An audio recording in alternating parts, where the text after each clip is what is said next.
To obtain the current edition of the Massachusetts Electrical Code, which is based on the 2020 National Electrical Code, there are several options available. Firstly, you can purchase the code online. You can visit the National Fire Protection Association (NFPA) website at. You can also purchase it from the International Association of Electrical Inspectors (IE) at. Additionally, you can find the code on Amazon, and other booksellers by searching for Massachusetts Electrical Code 70. Secondly, you can purchase the code in person. Consider contacting your local electrical supply store to inquire about availability and pricing. You can also visit the NFPA store located at 1 Battermart Park, Quincy, MA 2169.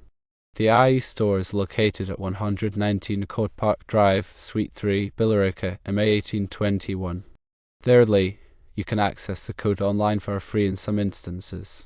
The Massachusetts State Fire Marshal's Office may have a PDF version available at. LexisNexis also offers access to the electrical code, however a subscription may be required, available at. Fourthly, there are other methods to obtain the code. Contact your local building or fire official, as they may have copies available for purchase or reference.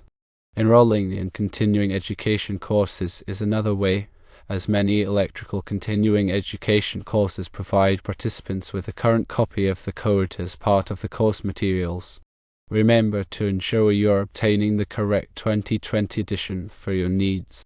The National Electrical Code (NEC) is a comprehensive set of standards that provides guidelines for electrical installations. It covers various aspects of electrical systems, including wiring, overcurrent protection, grounding, and equipment installation. The NEC is updated every 3 years, and it is essential to use the most current edition to ensure compliance with safety regulations. The Massachusetts Electrical Code is based on the NEC with some state-specific amendments. Understanding the structure of the NEC is crucial for navigating the code effectively. The NEC is divided into chapters, articles, and sections, each addressing a specific topic. Chapter 1 provides general requirements, including definitions, rules for installation, and examination of equipment. Chapter 2 covers wiring and protection, including topics such as wiring methods, conductor ampacity, and overcurrent protection. Chapter 3 addresses wiring methods and materials, including cables, raceways, and enclosures. Chapter 4 covers equipment for general use, including appliances, luminaires, and motors. Chapter 5 deals with special occupancies, such as hazardous locations, healthcare facilities, and places of assembly. Chapter 6 covers special equipment, such as electric signs, elevators, and electric vehicles. Chapter 7 addresses special conditions, such as emergency systems, fire alarm systems, and communication systems. Chapter 8 provides requirements for communication systems, including telephone, data, and CAT-EV systems. Chapter 9 contains tables and examples to assist in applying the code requirements. When using the NEC, it is essential to understand the definitions of terms used in the code. These definitions are provided in Article 100 and are crucial for interpreting the code requirements correctly. It is also important to understand the rules for installation, which are provided in Article 110. These rules cover topics such as workmanship, access, and identification of equipment. Conductor ampacity is a critical factor in electrical installations, and it is addressed in Article 310. The ampacity of a conductor is the maximum current it can carry continuously without exceeding its temperature rating. The NEC provides tables that list the ampacity of conductors based on their size, insulation type, and insulation conditions. Overcurrent protection is essential for protecting electrical systems from overloads and short circuits. Article 240 covers overcurrent protection, including fuses and circuit breakers. The NEC specifies the maximum overcurrent protection rating for conductors and equipment.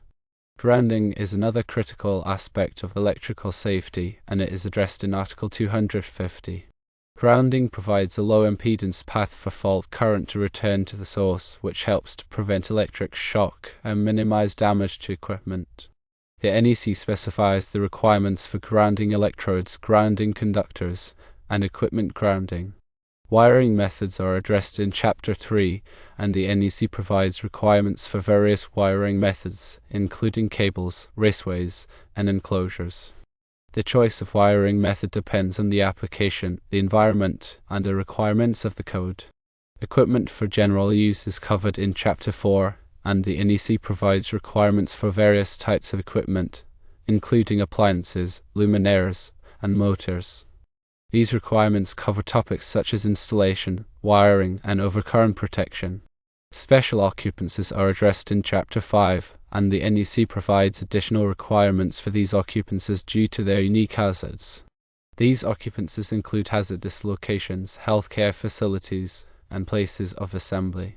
Hazardous locations are classified based on the type of hazardous material present, and the NEC specifies the types of equipment that are permitted in each location. Healthcare facilities have additional requirements to ensure the safety of patients and staff, including requirements for emergency power systems and grounding. Places of assembly have additional requirements to ensure the safety of occupants, including requirements for emergency lighting and fire alarm systems. Special equipment is covered in Chapter 6, and the NEC provides requirements for various types of special equipment, including electric signs, elevators, and electric vehicles. Electric signs have requirements for wiring, overcurrent protection, and grounding. Elevators have requirements for emergency power systems, grounding, and safety devices. Electric vehicles have requirements for charging equipment, wiring, and overcurrent protection. Special conditions are addressed in Chapter 7, and the NEC provides requirements for various special conditions, including emergency systems, fire alarm systems, and communication systems. Emergency systems provide power to essential loads during a power outage, and the NEC specifies the requirements for these systems. Fire alarm systems are designed to detect fires and alert occupants, and the NEC specifies the requirements for these systems. Communication systems include telephone, data, and CATV systems, and the NEC provides requirements for these systems. Understanding the NEC is essential for anyone involved in electrical installations. By following the code requirements, you can ensure the safety of people and property. When working with electrical systems, it is crucial to follow all safety precautions. Always disconnect power before working on electrical equipment, and use appropriate personal protective equipment, such as gloves and safety glasses. If you are not comfortable working with electrical systems, it is best to hire a qualified electrician. The NEC provides a framework for safe electrical installations, but it is up to the installer to apply the code correctly and ensure that the installation meets all requirements. Electrical codes are constantly evolving to address new technologies and safety concerns. Staying up to date with the latest edition of the NEC and any applicable state or local amendments is essential for ensuring compliance and safety. Many resources are available to help you learn more about the NEC, including training courses, seminars, and online resources. Taking advantage of these resources can help you improve your understanding of the code and enhance your skills as an electrician. Remember that the Massachusetts Electrical Code is based on the NEC, but it may have some state-specific amendments. It is essential to consult the Massachusetts Electrical Code to ensure compliance with all applicable requirements. The Massachusetts Electrical Code is enforced by local building officials and electrical inspectors. These officials are responsible for ensuring that electrical installations meet the requirements of the code. Electrical inspections are typically required for new construction, renovations, and repairs. The inspector will review the plans and inspect the installation to ensure that it complies with the code. If the installation does not meet the requirements of the code, the inspector will issue a correction notice. The installer must correct the deficiencies before the installation can be approved. Obtaining the current edition of the Massachusetts Electrical Code is the first step in ensuring compliance and safety. By understanding the code requirements and following all safety precautions, you can help to prevent electrical accidents and protect people and property. Furthermore, the NEC contains numerous tables and examples that assist in the practical application of its rules.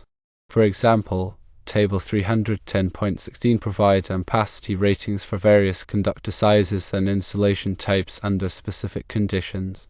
This table is frequently used to determine the appropriate conductor size for a given load. Similarly, Chapter 9 includes examples of calculations for determining voltage drop, conduit fill, and other important electrical parameters. These examples help clarify the intent of the code and provide guidance for applying the rules in real-world scenarios. The NEC also addresses specific types of equipment and installations in detail. For instance, Article 517 covers healthcare facilities, providing requirements for essential electrical systems, grounding, and wiring in patient care areas. These requirements are designed to minimize the risk of electrical shock and ensure the reliable operation of critical medical equipment. Article 518 addresses places of assembly, such as theaters, auditoriums, and churches, outlining requirements for emergency lighting, fire alarm systems, and crowd control. These requirements are intended to protect occupants in the event of a fire or other emergency. Article 547 covers agricultural buildings, providing requirements for wiring, grounding, and ventilation in areas where livestock are housed. These requirements are designed to prevent electrical hazards in environments that are often damp and corrosive. Furthermore, the NEC includes requirements for renewable energy systems such as solar photovoltaic, PV systems, and wind turbines. Article 690 covers solar PV systems, providing requirements for wiring, overcurrent protection, grounding, and disconnecting means. These requirements are intended to ensure the safe and reliable operation of solar PV systems. Article 694 addresses small wind electric systems, providing requirements for installation, wiring, and grounding. These requirements are designed to prevent electrical hazards associated with wind turbine installations. In addition to the core requirements of the NEC, there are also several informational annexes that provide guidance and best practices. These annexes are not part of the enforceable code, but they can be valuable resources for understanding and applying the code requirements. For example, Annex E provides examples of calculations for determining feeder and service loads. This annex can be helpful for engineers and electricians who are designing electrical systems. Annex G provides examples of methods for grounding and bonding equipment. This annex can be useful for understanding the principles of grounding and ensuring that equipment is properly grounded. The NEC is a complex and comprehensive document, and it is essential to have a thorough understanding of its requirements to ensure safe and compliant electrical installations. By studying the code, attending training courses, and consulting with experienced professionals, you can develop the knowledge and skills necessary to work safely and effectively with electrical systems, and also consider the impact of technology advancements. As electrical technology continues to evolve, the NEC is constantly updated to address new challenges and opportunities. For example, the rise of electric vehicles has led to new requirements for charging infrastructure. The NEC now includes detailed provisions for the installation of electric vehicle supply equipment (EVs), including requirements for wiring, overcurrent protection, and grounding. Similarly, the increasing use of LED lighting has led to changes in the requirements for lighting control and energy efficiency. The NEC now includes provisions for dimming systems, occupancy sensors, and other energy-saving technologies. Staying abreast of these technological advancements and their impact on the NEC is crucial for ensuring that electrical installations are safe, efficient, and compliant with the latest standards. Participating in industry events, attending training courses, and reading trade publications can help you stay informed about the latest developments in electrical technology and their implications for the NEC. In addition to technical knowledge, effective communication skills are also essential for electricians and electrical contractors. The ability to clearly communicate with clients, co-workers, and inspectors is crucial for ensuring that projects are completed safely, efficiently, and to the satisfaction of all stakeholders. This includes the ability to explain technical concepts in a way that is easy for non-technical people to understand, as well as the ability to listen actively and address concerns promptly and professionally. Strong communication skills can help to build trust, foster collaboration, and prevent misunderstandings that could lead to costly mistakes or safety hazards. In conclusion, obtaining the current edition of the Massachusetts Electrical Code and developing a thorough understanding of its requirements is essential for anyone involved in electrical installations. By combining technical knowledge, practical skills, and effective communication, you can contribute to creating safe, reliable, and energy-efficient electrical systems that benefit society as a whole.